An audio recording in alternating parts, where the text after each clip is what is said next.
It's Vault Day, baby. You know what? Let's start with our warrior and DH. Okay, warriors first. Let's see what we can grab. Now, last week was the Mythic Plus weekly, so I did spend a little bit of time on both my warrior and my DH getting that stuff done. It was not very fun or eventful, but I wanted to get some extra dinar, so now I'm going to have access to, I think after this week's raid, I'm going to have access to 2 more purchases, and I've already bought Fear Extended Raid Chart, so there isn't like a lot I want for my vault. I'll have a couple of Mythic Plus options and Raid Finder options, while nothing that's going to be like long-term or have any longevity to it.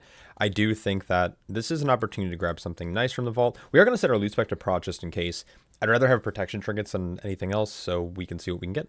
What is this? Okay, shoulders, and if I'm not mistaken, those aren't great. Raid Finder boots, crit verse, haste mastery neck, and haste mastery neck. Holy hell. This seems pretty unfortunate. I don't really want to use any of the Raid Finder pieces, and this is high haste, but it doesn't provide like any stat that's useful on top of that. Where I actually might take sockets. Now the problem with taking sockets is that, well, my belt's already socketed. I'm gonna probably purchase some rings, so that might be worthwhile having sockets, but I already have 4 from last week. So I almost feel like I should take it as like an upgrade. There's no main set on any of these pieces though, so this is kind of unfortunate.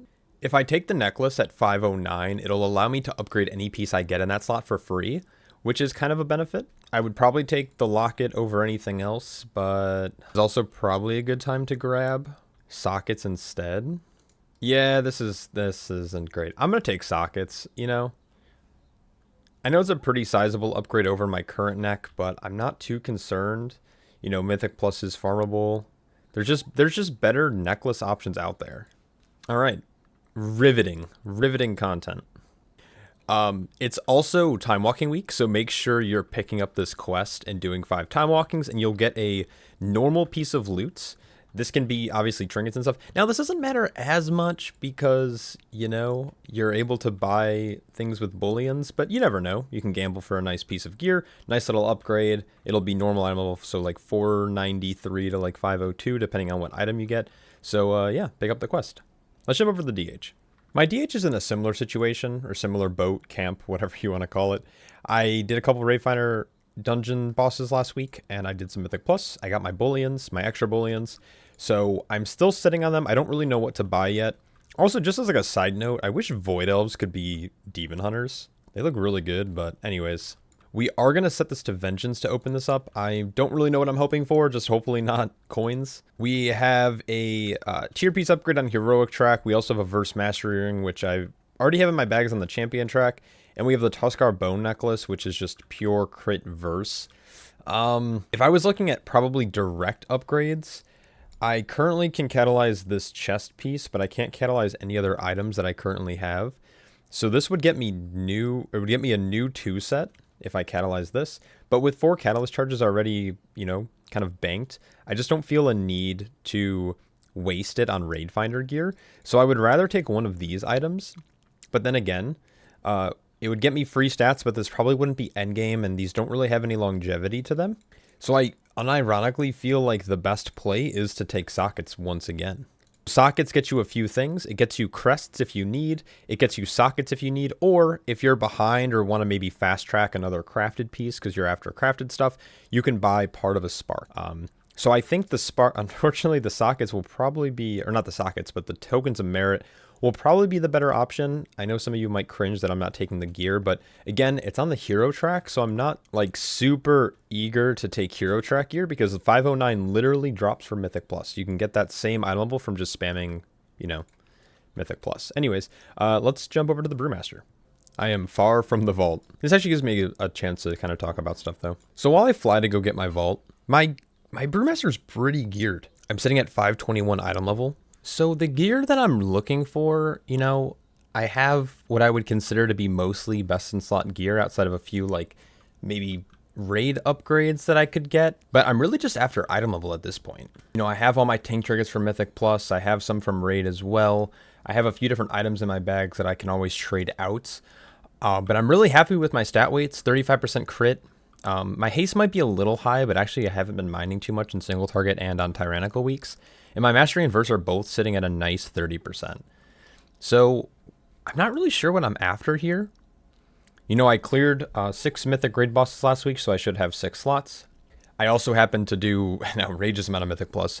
So we're going to set this to Brewmaster, and we'll see what we get. Okay. We can already tell that's a pretty good vault. So we have Palm of the Waking Fist. This is a crit mastery tier piece that I'm currently not wearing. I'm currently wearing the Subjugator's Chilling Grips from Ruby Life Pools, I believe, which are crit verse, which are a little bit more preferred. But again, mythic items might be a little better. We also have the Bloodied Dragonhide Belt. This drops from, I want to say this drops from Agira. And again, very good stats, but I am crafted there with the Shadow or the Toxic Infused patch. And then we have Verse Mastery Bracers. Now, my Bracers are notably very bad. They are currently Haste Verse. They're on the Champion track still. I do want to replace them at some point. My plan was actually to craft and knock up my Needlessly Complex wrist wraps, but that won't be for at least another week. So I don't know if I'll necessarily take Bracers. While they can go a little bit higher and the stats aren't bad, and I don't have the Transmog appearance, I think I'll go just a different route here. The Cloak is on Mythic track, and if you catalyze the Cloak, it's crit verse, which are better stats for us. But my current Cloak is on the Hero track with Leech, so I think I'm going to prefer that. Treemouth's Festering Splinter, very good trinkets, but I'm not sure if I necessarily want this because I already have one. The difference between the two, I think, ends up being maybe a 1.5, 1.6 million total damage absorbed instead.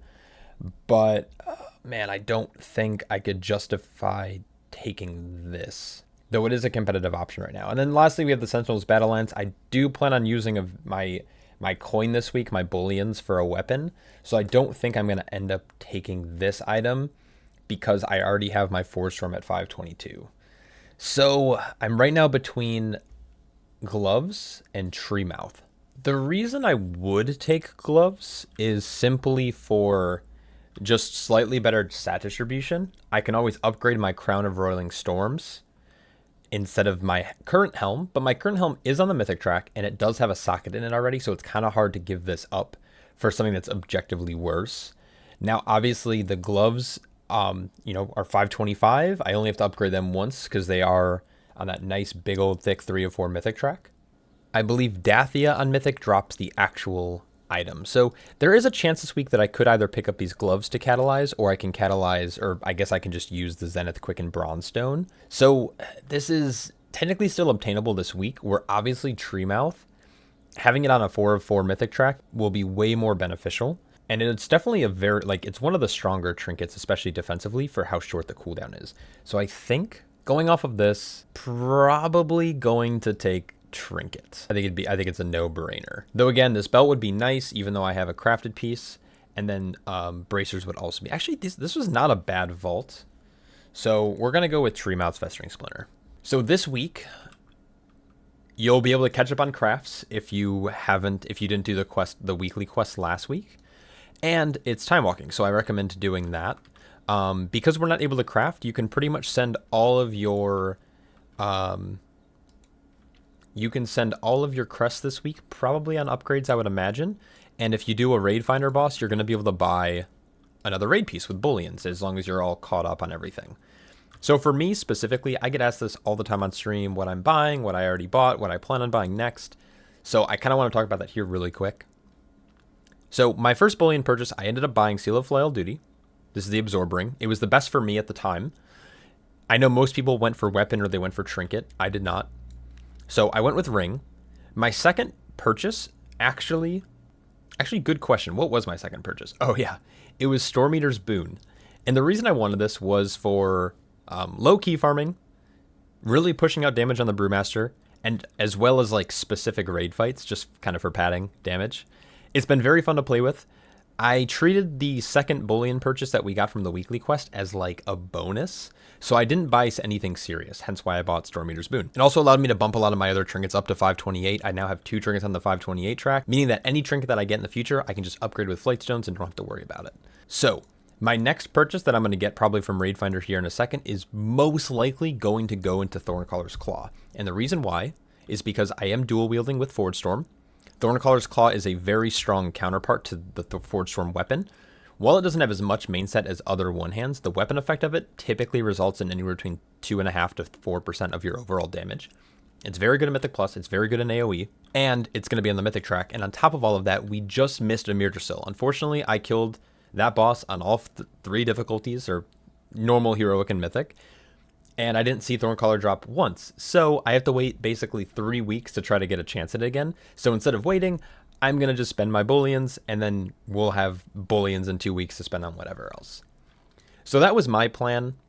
Dijaroon is probably more recommended. So if you have bullions to spend and you're debating between this setup or Dijaroon, just buy Dijaroon. You'll have a lot more fun with it. The rings are a powerful asset to have on the Brewmaster as well. And then, of course, like Fearax Tainted Rage Heart. I haven't bought it yet personally, but it's a very strong trinket. So if you have the chance to snag it, I recommend doing so. Anyways, that's kind of it for the week. So you don't get a craft, but you do get a bullion. So make sure you do Raid Finder at least to get that. And then it is time walking. So do time walking, get your normal piece on alts, lower characters, or as a main, and maybe you can get some cool like tertiary stats or a cool trinket that you don't have yet in your arsenal. Not really sure. Anyways, thanks so much for watching, guys. Good luck in your vaults, and I will catch you all in the next one. Peace.